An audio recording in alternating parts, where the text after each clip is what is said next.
3 shtetas indian kanë humbur jetën gjatë një operacioni ushtarak të Shteteve të Bashkuara ndaj një anije cistern pranë brigjeve të Omanit, një incident që ka rritur tensionet në rajon dhe ka hapur debat diplomatik mes vendeve të përfshira.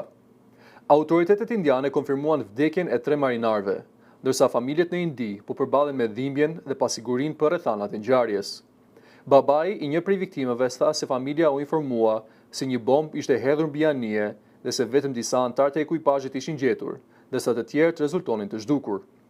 Sipas deklaratave të tij, djali kishte komunikuar për herë të fundit vetëm 2 ditë para ngjarjes dhe kishte thënë se gjithçka ishte në rregull.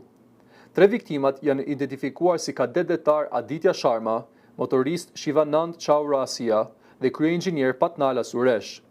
Nga ana e saj, ushtria amerikane ka cilësuar operacionin si një goditje precize, duke deklaruar se ekuipazhi i anijes kishte dështuar të respektonte në mënyrë të përsëritur urdhrat e forcave amerikane.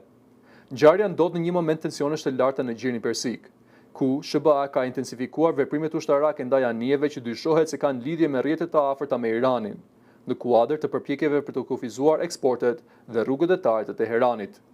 Incidenti pritet të ketë edhe pasoja diplomatike, pasi India ka shprehur shqetësim për sigurinë e qytetarëve të saj që punojnë në transportin detar ndërkombëtar, ndërsa çështja vjen në një moment kur kryeministri Narendra Modi pritet të takohet me presidentin amerikan Donald Trump në margjinat e samitit të G7-s.